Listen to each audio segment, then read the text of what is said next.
मैं जरा अत्री साहब के पास आ रहा हूँ। अत्री साहब, अब तो Manmohan Singh part of history है। He is no more, he is part of history. आपने भी मनमोहन सिंह के कई इंटरव्यू लिए। मैं फिर वही सवाल करूंगा जो जावेद साहब ने खारिज कर दिया, मैं लेकिन सवाल रिपीट करता रहूंगा। आपको लगता है कि जो ट्रांसपेरेंसी है, जो पारदर्शिता है एक सरकार में, एक चुनी हुई सरकार में जो होना चाहिए, मनमोहन सिंह की जो सरकार थी उसमें आपको एक्सेस ज्यादा था, जब चाहे आप सवाल पूछ सकते थे, और आज के दौर में वो सारी चीजें आपको लगता है कि वो दरवाजे एक एक करके बंद होते चले गए? आपने कहा कि साहब तब की स्थिति और अब की स्थिति है। Manmohan Singh ji was a true democrat, he was a true democrat in all senses, and the present regime that you are talking of is a true autocrat for all practical purposes, so there can't be any comparison, तुलना नहीं हो सकती। अत्री साहब, आपने तो कई interview किए, अक्सर आप जाते रहते थे, मिलते रहते थे, कांग्रेस को आप बहुत समय से कवर भी कर रहे हैं। कभी ऐसा हुआ कि मनमोहन सिंह से आपने पूछा, भाई एक प्रधानमंत्री से दूसरे प्रधानमंत्री के बारे में तो पूछा जाएगा, एक राजा से दूसरे राजा के बारे में पूछा जाएगा, उत्तराधिकारी के बारे में पूछा जाएगा, कभी आपने मोदी जी के बारे में पूछा हो कि भाई कैसे असेस करते हैं? मनमोहन सिंह ने शायद कोई जवाब दिया हो, ऐसा सवाल अगर आपने किया हो। बहुत इंटरेस्टिंग सवाल है, आपके पास वो इंटरव्यू भी है, अगर आप देखेंगे उसको, आपके पास मैंने भेजा था 25 अप्रैल 2019 को। जावेद जी, मैं उनका इंटरव्यू करके आया, बहुत डिटेल्ड, बहुत धीरे बोलते थे, बहुत ही धीरे बोलते थे। मैंने तमाम उनसे सवाल किया क्योंकि चुनाव चल रहा था, कैंपेन चल रहा था, मनमोहन सिंह जी जाते नहीं थे, बीमार थे। मैंने उनको कहा, सर एक चीज बता दीजिए, बस पॉलिटिकल सवाल, क्योंकि कहीं ना कहीं कॉपी तो लिखेंगे आप। मैंने कहा, सर नरेंद्र मोदी जी के लिए आपकी क्या सलाह है? तो उन्होंने 2 बार उस सवाल को अवॉइड किया।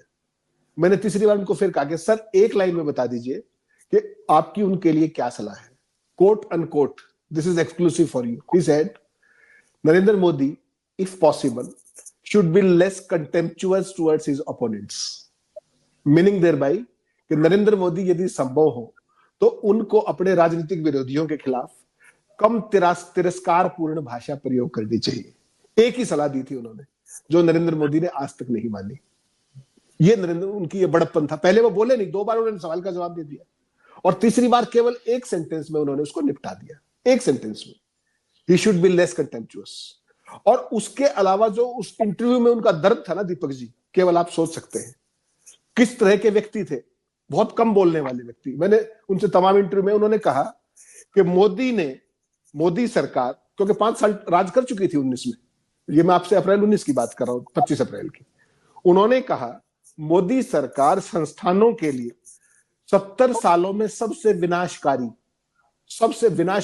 Disasters is the word that he used. And then he said, बेरोजगारी दर 45 सालों में सबसे ज्यादा है। उनका पेन देखिए, उनकी एगनी देखिए कि जिन डेमोक्रेटिक इंस्टीट्यूशंस को इस संविधान के अंदर क्या रोल दिया गया था, नरेंद्र मोदी ने उसका क्या बना दिया है। ये कोई और डॉक्टर मनमोहन सिंह जैसा विद्वान आदमी कह रहे हैं, जिसको बराक ओबामा अपनी किताब में गुरुजी लिखते हैं, तो आप केवल सोच सकते हैं। उसके बाद उन्होंने कहा, एक और पीड़ा उनकी देखिए, मैंने उनसे प्रॉमिस किया कि पहले इंटरव्यू में आप 1-2 पॉलिटिकल बातें बताइए, सेकंड इंटरव्यू फिर जब मैंने उनका किया 11 सितंबर 2019 को, तो मैंने फिर उनसे सिर्फ ये बातें पूछी। उन्होंने कहा, अगर मैं होता तो ग्रोथ रेट 2 अंकों में ले जाता। मोदी ने सुधारों की जो सुई थी वो उल्टी दिशा में घुमा दी। Again is the pain. And then he said, GST और नोटबंदी ने देश को कहीं का नहीं छोड़ा। बहुत कम बोलने वाले व्यक्ति थे वो, लेकिन इन 4 वाक्यों में आप डॉक्टर मनमोहन सिंह का पूरा एक समझ सकते हैं कि उनकी किस तरह की क्लियर कट अंडरस्टैंडिंग थी। चाह रहा था कि क्या आपको लगता है कि मोदी जी के लिए बहुत बड़ी लकीर खींच गए हैं मनमोहन सिंह, और इस लकीर के बराबरी करना चाहे अगले 5 साल मोदी जी रहें मुश्किल होगा? दीपक जी, ना केवल डॉक्टर नरेंद्र मोदी के लिए नहीं, जितने भी प्रधानमंत्री आगे आएंगे आने वाले समय में, निकट भविष्य में, उन सब के लिए एक बहुत बड़ी लकीर खींच के गए हैं डॉक्टर मनमोहन सिंह। और उनके हर चीज से सीखा जा सकता है, हर चीज से सीखा जा सकता है। उनकी जो जिन क्वालिटीज का सारे लोग जिक्र कर रहे थे साथी, एक भी चीज तो ऐसी नहीं जो नरेंद्र मोदी को छू के भी गई हो। कारण केवल क्या है कि वो स्कूलिंग का फर्क है। जैसा जावेद भाई कह रहे थे कि कोई भी चीज स्वीकार ही मत करो, तो आरएसएस का जो फास्टेस्ट जो वो पूरी टेंडेंसी है वो यही तो है कि किसी चीज को स्वीकार ही मत करो, किसी चीज को मानो ही मत, और जो मैं कहूं, मैं, मेरा और मैंने, ये फिलॉसफी है इनकी। कुछ भी गलत नहीं है, जो हम करते हैं वही ठीक करते हैं।